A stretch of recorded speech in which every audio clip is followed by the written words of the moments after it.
Meus irmãos, a paz do Senhor Jesus.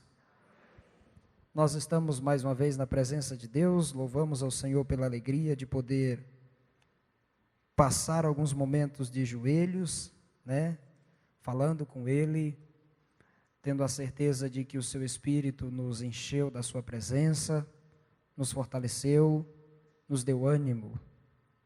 Eu quero convidar você a abrir a sua Bíblia no Evangelho de Marcos, capítulo 5.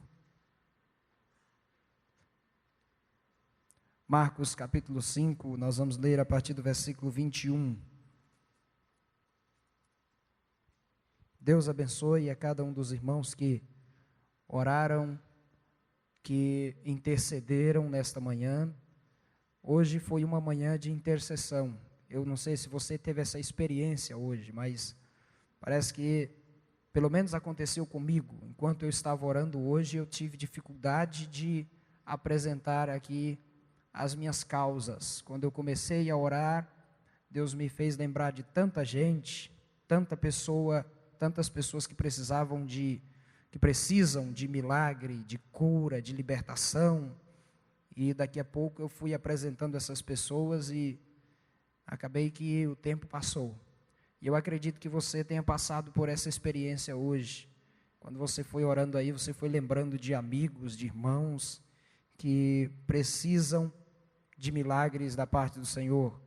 Eu tenho certeza que Deus te usou hoje como instrumento de intercessão. A intercessão, irmãos, é um dos privilégios que Deus tem dado à sua igreja. Nós precisamos aprender a usar, porque quando nós intercedemos, nós estamos entrando na presença de Deus no lugar de outra pessoa. E muitos milagres Deus pode fazer por meio da intercessão. A verdade, muita coisa não tem sido feita exatamente porque nós não temos apresentado para Deus. Milagres na família, milagres no ciclo da amizade, na cidade, no estado e até no país. Quando a igreja entra para interceder, Deus pode fazer coisas extraordinárias. Deus pode fazer coisas grandiosas. Nós vamos aprender a interceder à luz da Bíblia, citando e vendo o exemplo de Jesus Cristo. Jesus foi o intercessor. Ele mostrou através da sua atitude, da sua ação, como é que se intercede. Depois você chegar em casa, você pega a sua Bíblia em João, no Evangelho de João, capítulo 17, você vai ler ali, você vai ver Jesus apresentando os seus discípulos, e não só eles, mas também apresentando a nós. E ele orava ao Pai, e apresentava as nossas vidas diante de Deus, e ali você vai ver que ele ora com muita força, com muita graça. E o mais interessante é que cada palavra de Jesus citada em João 17, nós estamos vivendo hoje. Cada palavra de Jesus citada em João 17 tem tido sua resposta durante o passar dos anos. Por exemplo, ele disse: eu não quero que os tire do mundo, mas que os livre do mal. Os anos vão passando e aqueles que de fato são ovelhas do sumo pastor, aqueles que realmente ouviram a voz de Deus, continuam firmes na palavra do Senhor, na orientação de Deus, e estão distantes, estão se afastando do mal. Então, ali está em João 17 um grande exemplo de intercessão.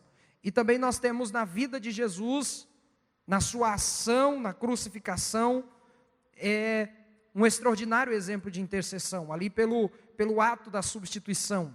Nós lemos hoje Isaías 53, Mateus diz no capítulo 8, versículo 17, que aquela passagem começou a se cumprir já no ministério de Jesus Cristo, quando ele em Cafarnaum quando ele curou a sogra de Pedro. A Bíblia diz que ele desce pelas ruas da cidade e começa a curar pessoas de todo tipo de doença. Ele vai curando o cego, vai curando coxo, paralítico, leprosos, todo tipo de doença.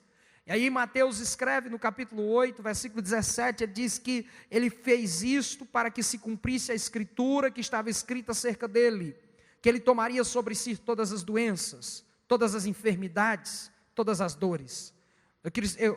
Eu preciso ser específico no que eu estou dizendo aqui, que quando Jesus cura uma pessoa, Jesus assume aquele mal, Jesus assume aquela doença, aquele problema, Jesus toma aquele problema sobre si.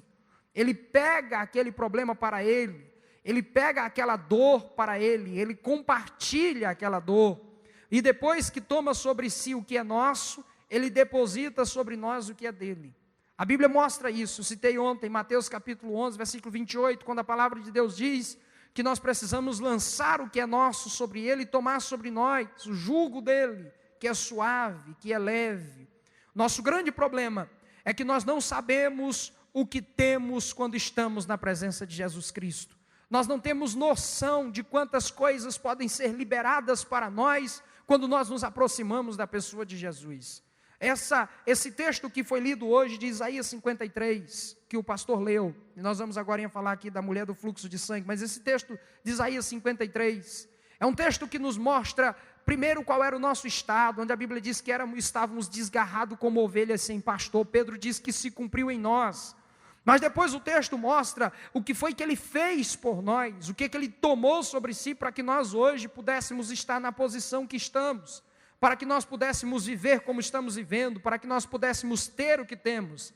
E o grande desafio que nós temos através da fé é de nos apresentar diante dele, do Calvário, da cruz, do sangue dele, e depositar diante dele tudo aquilo que nos impede, tudo aquilo que nos atrapalha, tudo aquilo que serve de bloqueio, de impedimento, as nossas ansiedades, as nossas preocupações, as nossas dores, as nossas enfermidades, os nossos problemas, depositar tudo aos pés dele e permitir que ele possa fazer alguma coisa por nós. Permitir que ele possa estender as mãos e mudar a nossa história. Talvez você precise, para alcançar um nível de fé que possa receber este milagre, você precise gastar um pouco de tempo na oração, um pouco de tempo na leitura, um pouco de tempo na consagração, para que você consiga atingir o nível de fé que precisa. Mas não importa quanto tempo você gaste, o importante é que quando você conseguir tocar o coração dele, ele vai tocar em você. E ele vai tocar na sua necessidade, a sua vida vai mudar para sempre. Amém? Diga para o seu irmão, por favor, diga para ele: Jesus quer te dar uma experiência nova. Uma experiência de cura. Uma experiência de milagre. Amém?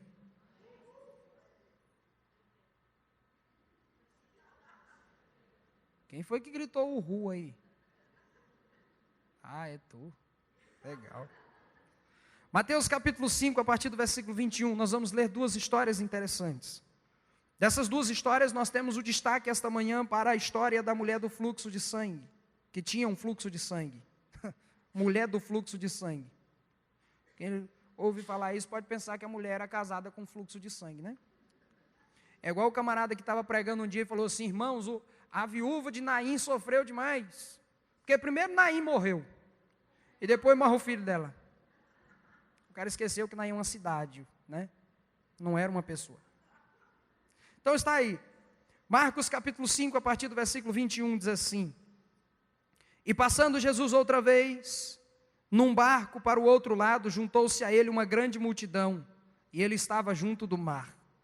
E eis que chegou um dos principais da sinagoga, por nome Jairo, e vendo-o, prostou-se aos seus pés. Então aqui nós temos o primeiro personagem dessa passagem, é o Jairo.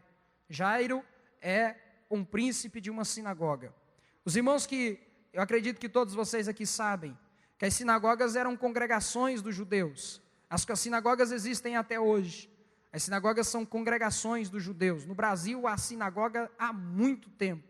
Parece que o Brasil foi um dos primeiros países a ter uma sinagoga depois da Segunda Guerra.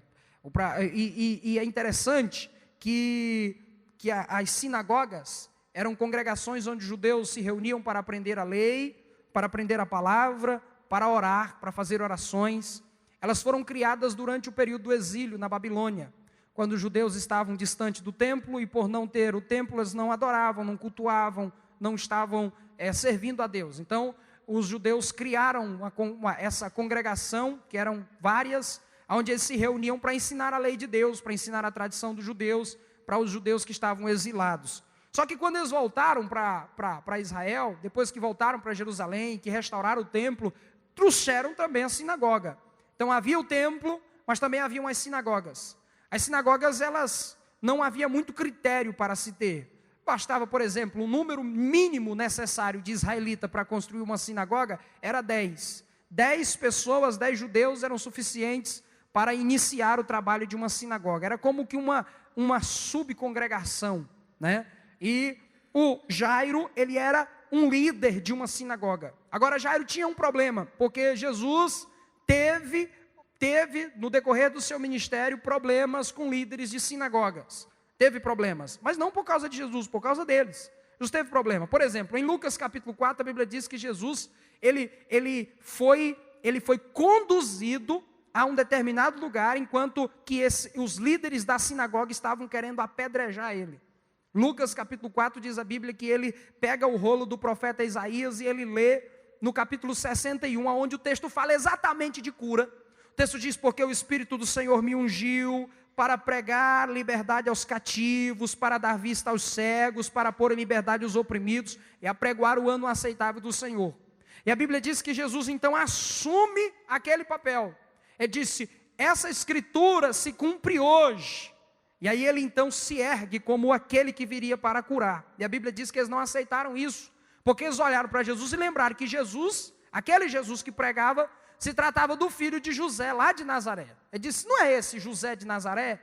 E um dos evangelistas, parece que Marcos, diz que Jesus foi conduzido a um lugar onde eles tentaram apedrejar, mas Jesus passou por eles no meio da multidão, porque ainda não era chegada a sua hora. Outra situação interessante foi lá em João capítulo 10, eu citei aqui, que Jesus depara-se lá do lado de fora com um cego que havia sido expulso de uma sinagoga, e a Bíblia diz que Jesus então usa a seguinte declaração, ele diz, depois que ele consegue ter um bate-papo com o cego, e o cego adora a Jesus, a Bíblia diz que Jesus se vira para os fariseus que estão com ele e diz assim: foi para isso que eu vim ao mundo, para que os que sejam cegos tenham vista, e aponta para a sinagoga, ele diz: e os que têm vista fiquem cegos. Então, aquele grupo de fariseus então vira para Jesus e diz assim: será que nós também somos cegos, tendo em vista que o Senhor está dizendo que os que estão cegos vão ter visão, e os que têm visão ficarão cegos? Jesus disse: se vocês fossem cegos, pecado de vocês não teriam pecados. Mas agora vocês dizem que têm conhecimento, por isso o vosso pecado permanece. Essa é a circunstância que leva Jesus a citar a parábola de João 10, o pastor e a ovelha, em que ele pega essa classe de pessoas, os líderes das sinagogas, os fariseus e os escribas, e chama de mercenários. Um grupo de pessoas que não tinham compromisso com a ovelha, porque não tinham pago o preço pela vida de ninguém, e que se achava no direito de determinar quem ficava e quem saía da igreja. Então, Jairo, ele era um príncipe de uma sinagoga, mas ele era diferente, porque ele reconhecia a autoridade de Jesus. Só que havia essa rixa, essa dificuldade de relacionamento. Mas a Bíblia diz, no versículo 22, que esse Jairo, ele se aproximou de Jesus, mas ele não veio como qualquer um. Ele se lança aos pés de Jesus. Eu já falei aqui uma vez, a primeira vez que eu vim aqui, eu falei: irmãos, o segredo está nos pés de Jesus. Não é os pés, assim, os pés mesmo, os pés, né? Mas é no se lançar, no se prostrar, no se render. Porque quando você se lança aos pés de Jesus, você está reconhecendo sua grandeza, sua autoridade, o seu poder. E isso chama a atenção dele. Para uma mulher, como qualquer outra, até como essa do fluxo de sangue, se jogar aos pés de Jesus não é difícil, porque ali está uma pessoa aflita, que as pessoas não dão valor, mas para Jairo, que é um príncipe de uma sinagoga, é um grande desafio. Agora ele vem e se joga, se lança aos pés de Jesus, mas ele não vem como príncipe de uma sinagoga, ele vem como pai. Ele não vem como alguém que tem status, que tem posição, ele vem como pai.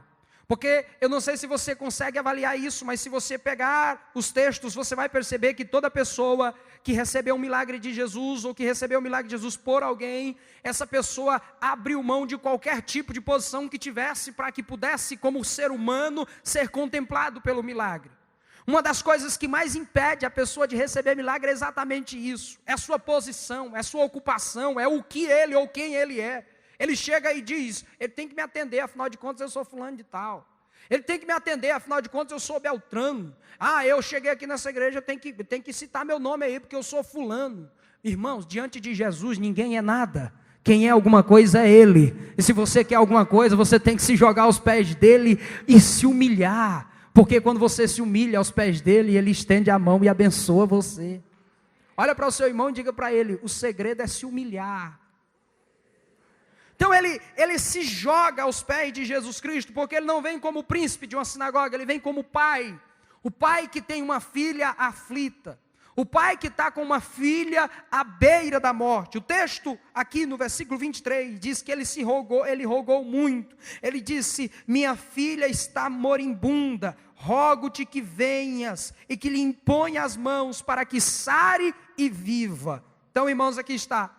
Um dos evangelistas diz que essa menina tinha 12 anos de idade. A Bíblia Sagrada diz que quando esse homem se prostra diante de Jesus, diz a Bíblia que Jesus se vira para ele e o texto diz, e foi com ele, e seguia uma grande multidão, seguindo a Jesus e a Jairo. Aí no versículo 25, começa uma outra história. Deixa eu fazer uma pergunta para vocês. Vocês acham que eu estou falando muito rápido? Vocês querem que eu fale mais devagar? Tá bom? Faz assim com a mão. Legal. Ok. Até porque se eu falar devagar não vai dar tempo. Tem que falar ligeiro. Né? Depois você pega o DVD com o Kleber. É Kleber, né? Com o Kleber. Gil Cleves. É. Olha aqui, irmãos. Esse povo é uma benção mesmo. Versículo 24. E foi com ele, seguia uma grande multidão e o apertava. Aí vamos o 25. Diz assim, ó. Certa mulher que havia 12 anos e tinha um fluxo de sangue. Então você percebe. Eu não me recordo bem se foi Mateus ou Lucas que falou que a menina tinha 12 anos de idade. Agora nós temos aqui Marcos citando esta mulher como quem também havia 12 anos que estava enferma.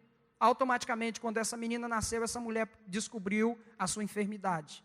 Quando essa menina começou a viver, essa mulher começou a morrer dessa doença, dessa tristeza, dessa enfermidade que estava sobre o seu corpo. E o interessante, versículo 26, Marcos deixa claro, só Marcos cita isso aqui, Lucas não fala sobre isso. Marcos diz assim, ó, ela havia padecido muito, com muitos médicos, e ela havia despendido de tudo quanto tinha, ela gastou os seus haveres, seu dinheiro, gastou tudo, e nada lhe aproveitando isso, antes indo a pior, ou seja, quanto mais ela gastava, pior ela ficava. Quanto mais ela gastava, pior ela sofria da sua hemorragia. Então passaram-se 12 anos e aquela mulher estava naquele estado, naquela situação, naquela dificuldade. E o texto diz no versículo 27 que ela ouviu falar de Jesus e veio por detrás dentre a multidão e tocou na sua vestimenta. Então eu quero que você observe alguns detalhes que estão destacados aí. Nós vamos voltar no Jairo agorinha. Mas o primeiro detalhe dessa mulher é que ela estava decepcionada. Ela estava frustrada. Ela estava passando uma grande decepção. E a sua decepção estava voltada para dois aspectos. Primeiro, ela estava decepcionada com a medicina. Porque o texto diz no versículo 26 que ela havia gastado tudo que tinha. Ela havia gastado todos os seus haveres, todo o seu dinheiro, todos os seus bens, com médicos para ver se ela conseguia restaurar a sua saúde. Irmãos, depois que quando a gente lê isso, esses textos, e quando a gente avalia isso aqui, a gente percebe tanto que saúde é coisa séria. O Wilson mais a vez vive me brigando comigo, porque eu sou uma pessoa que eu como tudo que vejo pela frente, ou pelo menos quase tudo. E aí vive falando, cuidado da saúde e tal, mas quando a gente lê isso aqui, a gente percebe que não adianta muita coisa. Tem gente que gasta a vida toda para poder ter alguma coisa, e depois que tem alguma coisa, ele descobre que perdeu a saúde, pega isso que ele conseguiu a vida toda e vende para ver se consegue ter mais alguns dias de vida. Então, a saúde é algo importante, quem tem deve cuidar, deve guardar, não pode brincar com essas coisas. E essa mulher estava decepcionada com a medicina, porque ela gastou tudo que tinha e não conseguiu ter solução para o seu problema. O segundo aspecto da decepção dessa mulher é com a religião. Ela estava decepcionada com a fé judaica. Porque eu acredito que os irmãos sabem muito bem, conhecem a lei, em Levítico capítulo 15, a partir do versículo 25. Nós temos ali naqueles capítulos a orientação de Deus para a purificação. E naquele texto nós temos orientação de Deus sobre o problema da hemorragia. As mulheres no período do fluxo, elas precisavam estar separadas, porque elas eram consideradas imundas. E esse tipo de hemorragia que essa mulher tinha era terrível, porque não passava. Ela o tempo todo tendo esse problema. Então ela era o tempo todo considerada imunda. Ela tinha que ser separada da comunidade, separada do culto, separada das pessoas. Não podia ser tocada e nem tocar em ninguém. A sua situação era quase como a situação de um leproso. Talvez seja essa a razão pela qual ela não ousou tocar em Jesus e apenas nas suas vestes. Ela disse: se eu tão somente tocar em suas vestes, pelo fato de que ela sabia que em tudo que ela toca e tudo que era tocado nela, para a religião, era considerado imundo, era considerado impuro. Eu disse para vocês ontem que eu tinha um negócio sobre o que eu falei ontem para falar hoje, e que também vou falar amanhã e vou falar agora. Que é exatamente sobre isso. Essa questão do quanto o ser humano pode nos decepcionar. O quanto o ser humano pode nos entristecer. A gente muitas vezes espera algo, porque quando você descobre que na medicina não dá nada, não resolveu nada, você fala: eu acho que pelo menos na igreja eu vou encontrar a solução para o meu problema. Eu acho que pelo menos na igreja eu vou encontrar a solução para o que eu estou passando. E quando você chega lá, quando você chega naquela situação ali, aí a pessoa olha e fala para você assim: do jeito que você está, não é que aqui não tem solução. Aqui não tem solução, e o pior, você não pode nem ficar aqui. Então, irmãos, essa mulher estava sofrendo uma decepção, uma frustração muito grande. E há 12 anos naquela situação, 12 anos sendo considerada imunda, 12 anos vivendo na solidão, ela só podia compartilhar da sua vida e das suas necessidades com quem estava passando por problemas semelhantes. E o texto diz, no versículo 27, aqui está a chave da vitória dessa mulher, o versículo 27, e é uma exortação para nós. O versículo 27 diz assim, que ela ouviu falar de Jesus. Eu acho que você, quando lê os evangelhos, pode perceber quantos milagres Jesus já pôde realizar na vida de pessoas que só ouviram falar dele e foram atrás. Enquanto pessoas puderem ouvir falar de Jesus, ainda haverá milagres. Enquanto pessoas ainda puderem ouvir falar de Jesus, ainda haverá esperança. Enquanto as pessoas puderem ouvir falar de Jesus, ainda vai haver uma luz acesa, onde pessoas poderão experimentar curas e manifestação do poder de Deus. Agora, quando acabar a mensagem sobre Jesus, o evangelho, a pregação, o anunciar de que Jesus existe, de que Jesus pode curar, de que Jesus pode libertar, as pessoas vão perder a esperança. Porque a esperança verdadeira, a esperança que pode mudar a vida do homem, está na pessoa de Jesus Cristo. Sabe o que eu entendo à luz desse texto aqui? E que eu posso entender que Jesus está falando isso conosco hoje. E eu quero dizer para você, eu acredito que Jesus está falando isso hoje através da palavra. Fale mais a meu respeito. Fale mais sobre mim. Fale sobre mim para o aidético. Fale sobre mim para o canceroso. Fale sobre mim para aquele que está escravizado do pecado. Fale sobre mim para aquele que não tem mais esperança. Fale sobre mim para aquele que não tem mais expectativa de vida. Fale sobre mim para aquele que não acredita em mais nada. Fale sobre mim, por mais que não pareça, por mais que quando você olha você pense, não tem mais jeito. Não é responsabilidade tua dar vereditos acerca de nada. Não é responsabilidade tua dar a palavra final. Não é responsabilidade tua dar diagnóstico de nada. Isso é coisa para Jesus. E se as pessoas forem conduzidas aos pés de Jesus, você vai se surpreender. Você pode falar isso para o seu irmão? Diga para ele: deixa as pessoas chegarem perto de Jesus. Fale de Jesus. Pare de falar de si, fale de Jesus. Fala para ele aí. Diga para ele: para de falar da vida dos outros e fala de Jesus. Né? Tem uns crentes, não vou falar assim crente, mas tem umas pessoas fofoqueiras, fuxiqueiras, irmão, que se falasse metade do que ele fala dos outros, ele falasse de Jesus, ele ganhava a cidade para Jesus. Né, pastor? Tem umas pessoas. Se metade do que ele fala, ele pregasse o evangelho, irmão, palmas era do Senhor Jesus.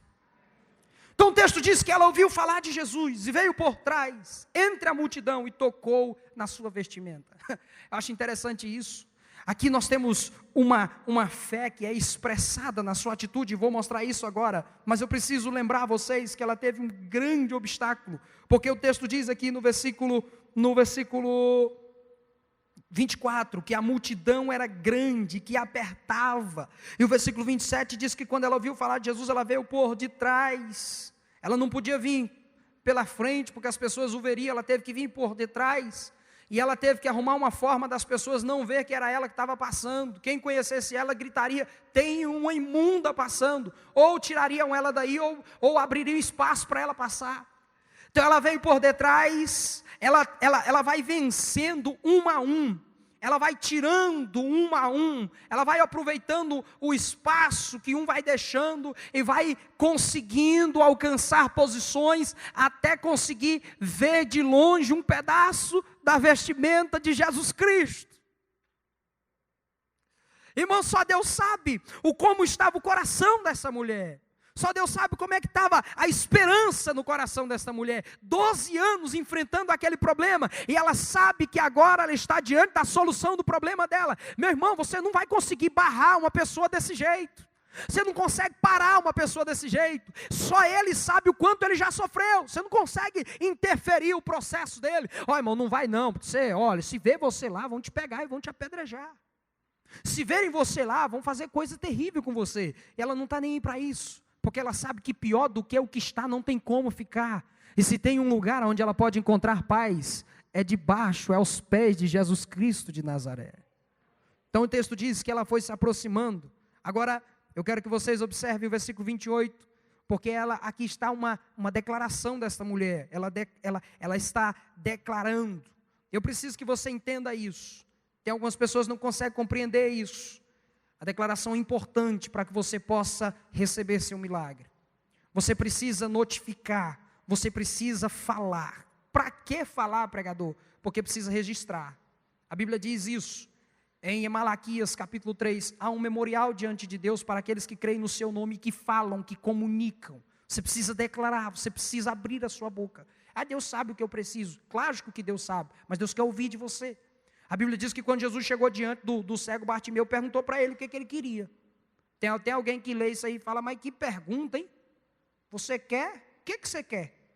Chegou diante do cego, daquele rapaz enfermo à beira do tanque e perguntou: você tem vontade de ficar curado? Então Jesus, a declaração é importante, porque a declaração é a demonstração de fé. E essa mulher aqui, a declaração dela ela está dizendo, ela está mostrando que se ela tocar em Jesus, ela vai ser curada da sua enfermidade. Ela está acreditando nisso, não havia uma doutrina para isso. Ela não foi ensinada nisso. Não tinha ninguém que tinha ensinado isso para ela. Jesus não falou sobre isso. Jesus não falou sobre poder em vestes. O poder estava nele. Mas como ela estava limitada a tocar em Jesus, que ela não podia, porque ela tinha um fluxo, então ela acreditou na possibilidade de sair virtude de Jesus por meio das vestes. Eu vou tocar nas vestes dele e vou receber meu milagre. Aqui vai uma pergunta para você. O que é que você está profetizando com relação ao que você está passando? Qual é a tua profecia sobre o que você está vivendo? Eu vou morrer. Eu não sei não, eu estou achando que esse ano eu vou partir para a eternidade. Nesse problema aqui eu vou acabar com a minha vida. Então está na hora de você mudar as suas declarações. Está na hora de você mudar o que você diz. E está na hora de você entender que você precisa continuar crendo nele. Então o texto diz no versículo 28, que se tão somente eu tocar nas suas vestes, eu ficarei sarada. E logo se lhe secou. Aqui está no texto, versículo 27, ela veio e tocou nas vestimentas. O 28 diz que ela dizia: se tão somente eu tocar nas suas vestimentas, eu serei sarada. E o versículo 29 diz que quando ela tocou, secou a fonte do seu sangue e sentiu no seu corpo estar já curada daquele mal. Só foi tocar nele. E quando ela tocou nele, ela foi curada. Então Jesus parou. Agora eu quero que você entenda. Vamos avaliar isso aqui, porque Jesus não agiu aqui, irmãos. Jesus está caminhando. Jesus está indo para um lugar. E essa mulher chega por detrás dele e toca nas vestimentas dele.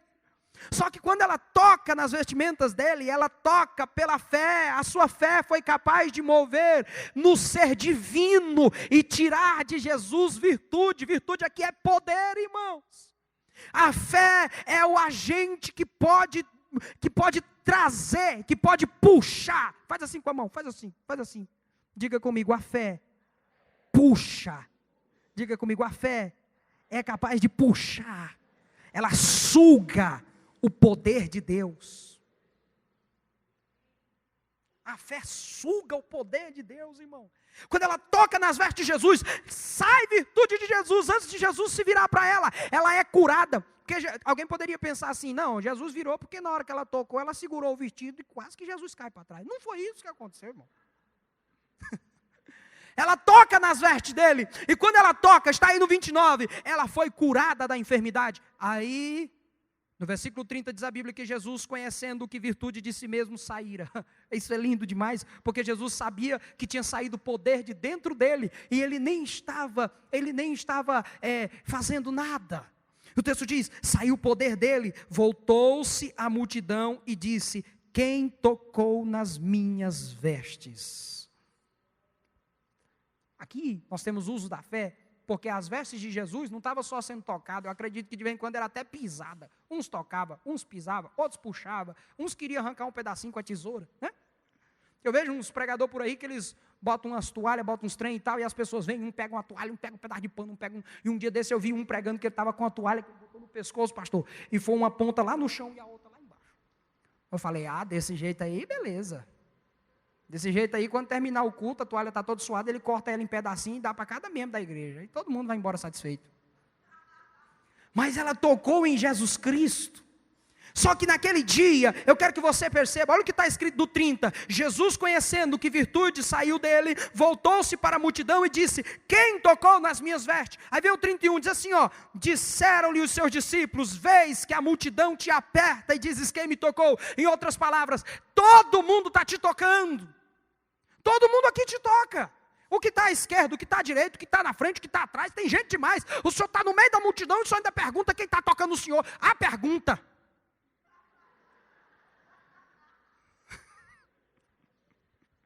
Não falou desse jeito não, irmão. Eu que estou. Ele não é doido de falar isso para Jesus?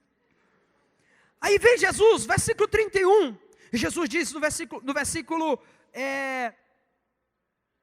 31. Os discípulos disseram, a multidão te aperta e tu dizes quem me tocou. Versículo 32 ele disse, olhava em redor para ver quem isso fizera. E um dos evangelistas diz que ele faz a seguinte declaração, eu senti que alguém me tocou diferente, porque eu senti que de mim saiu virtude. Diga comigo, muita gente pode tocar em Jesus, mas só quem tem fé toca diferente. Esse é o grande segredo, porque tem muita gente que participa de campanha e pouca gente conta testemunho. É porque tem gente que vem porque eu vou ver os outros ir. Tem gente que vem porque vê os outros falar que está bom. Outros vêm porque ele precisa estar por aqui, porque senão o povo vai dizer que ele é do contra, que ele não frequenta e tal. Irmão, para com isso. Você não precisa disso. Tem coisa muito melhor e muito mais gostosa preparado para você, se você acreditar no milagre de Jesus Cristo. Oh, aleluia. Levante a sua mão e dá uma salva de palmas para Jesus, que Ele é digno de honra e de glória. Aleluia. Oh, aleluia. Eu vou finalizar a palavra porque amanhã... Eu falo amanhã mesmo? Falo, não falo? Falo. Eu falo.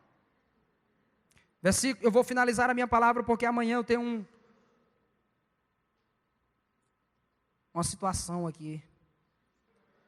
Dá pesada para vocês. Mas olha aqui o que está escrito. Versículo 31. Versículo 32. E o 33 diz assim, então a mulher sabia que lhe tinha acontecido, temendo e tremendo, aproximou-se e prostrou-se diante dele e disse-lhe toda a verdade. E ele disse, filha, a tua fé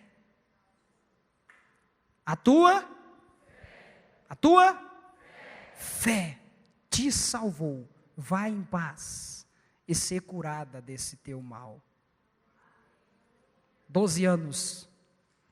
E naquele dia aquela mulher foi curada e ela foi embora alegre, feliz. Só que tem um problema. Porque Jesus ficou caçando gente no meio da multidão. Jesus ficou procurando alguém que tinha tocado nele. Curou. Deu um pouco de tempo a essa mulher. O versículo aqui, no versículo 35, diz que ela declarou a ele toda a verdade. Declarar aqui é falar, é abrir o coração. Ela contou para Jesus a história. Eu estava assim, eu fui assim, aconteceu isso, eu cheguei aqui por causa disso. Você sabe o que mais me fascina em Jesus Cristo? Essa é uma das coisas que mais me fascina e eu estou sendo sincero. É porque Jesus, ele veio para nos encher. Ele veio nos encher dele. Só que antes de encher qualquer um de nós, ele precisa deixar que a gente se esvazie. E haja paciência para esperar que você se esvazie. Ouvir tudo que você tem a falar, suas queixas, suas dores, seu sofrimento, o que você passou. Ela contou tudo o que tinha para contar. E depois que Jesus escutou tudo que tinha, tudo que ela tinha falado, então ele despediu ela em paz. Só que essa situação tomou tempo. E a Bíblia diz que quando Jesus despediu a mulher, veio um mensageiro para Jairo e disse: Jairo, não incomoda mais o mestre não, que a tua filha já morreu. E aqui nesse detalhe, eu quero falar uma coisa para você muito interessante. Não fica preocupado quando a situação fica pior do que o que já está. Você precisa confiar em Jesus Cristo. Você precisa acreditar em Jesus. Eu quero convidar você a estar em pé. Vamos nos preparar aqui para cantar. E enquanto você vai ficando em pé, eu vou falando esse detalhezinho aqui, que é o detalhe final da palavra. Jairo estava com a sua filha quase a morrer quando chegou aos pés de Jesus. Mas por Jesus gastar tempo com a mulher do fluxo de sangue, a filha de Jairo morreu. E agora o Jairo está diante de Jesus. Jesus disse: não, fique tranquilo, nós vamos lá na casa, eu vou resolver essa situação. Diz a Bíblia que quando Jesus chegou na casa de Jairo, a primeira coisa que Jesus fez, sabe o que foi? Quem sabe? Quem lembra? Mandou todo mundo sair de dentro da casa. Tem gente que, irmão, eu vou falar uma coisa para você, coloque isso no teu coração. Tem gente que atrapalha o milagre. Tem gente que atrapalha o milagre. Você está aqui crente, acreditando, sai daqui cheio da graça de Deus, chega lá no seu serviço e diz: agora eu creio. Teu colega diz: creio para quê? Quando é amanhã você chega aqui: não sei se eu creio mais. Tem gente que impede, que atrapalha. Você precisa se cercar. Eu vou falar sobre isso amanhã. Esse é o assunto de amanhã. Você precisa se cercar de pessoas que tenham a fé, que acreditam no que Deus pode fazer através de você e por você. Vamos parar do paralítico de Cafarnaum. Então nós vamos entrar nesse detalhe.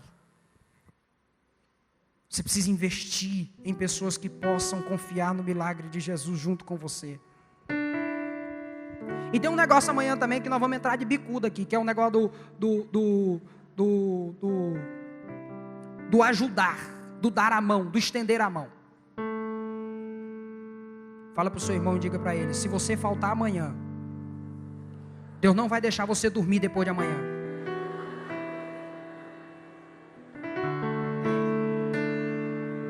Vamos cantar, vamos adorar a Deus. Está na hora de eu devolver esse microfone, mas eu quero que você agora pense no milagre. Visualize o que Deus pode fazer através de você e por você. Visualize aquela pessoa que você vai pregar para ela hoje e vai dizer: Jesus te cura. Visualize o que você quer que Deus faça na sua vida, na sua casa, na sua família. Deus é fiel, meu irmão. Você crê no Jesus vivo? A Bíblia diz em Efésios capítulo 1 que o poder que ressuscitou Jesus dentre os mortos está conosco, está sobre nós. Ele está vivo. Aleluia! Levante as suas mãos e cante. Luz do dia, lá estava a cena que me impressionou. Eu creio nos teus milagres, Deus. Um anjo preso a Jacó, que por sua bênção lutou e jamais desistiu.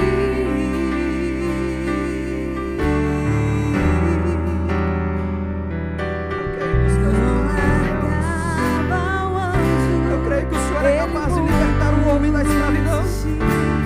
Não sairia dali sem sua bênção na mão. De tanto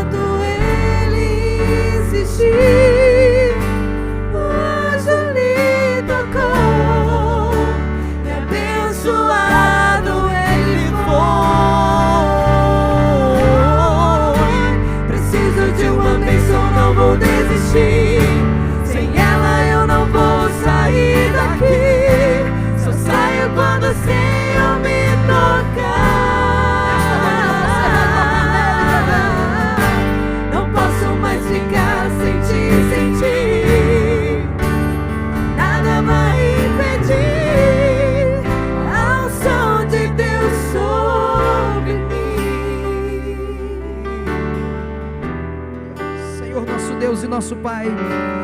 Na Tua presença nesta manhã nós nos colocamos mais uma vez. Nós te pedimos que o Senhor venha nos encher da vida, da fé, da força, que pode nos levar a um milagre maior. Pai, assim como aquela mulher teve disposição, coragem e fé para tocar nas Tuas vestes e receber o milagre, assim como o Senhor entrou dentro da casa de Jairo, e lá dentro o Senhor estendeu as mãos para aquela menina e disse: menina, levanta.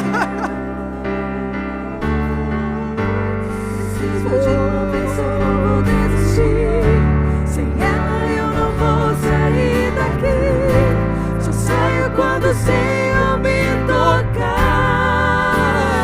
Eu creio em milagres. Não posso mais ficar sem ti. Nada vai impedir a unção de Deus sobre mim. Preciso de uma bênção, não vou desistir. Sem ela eu não vou sair daqui. Só saio quando o Senhor me tocar. Ele vai mudar essa situação.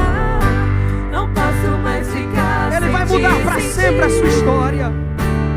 Nada vai impedir a unção de Deus sobre mim. Aleluia. Olha aqui para mim, finalizando agora.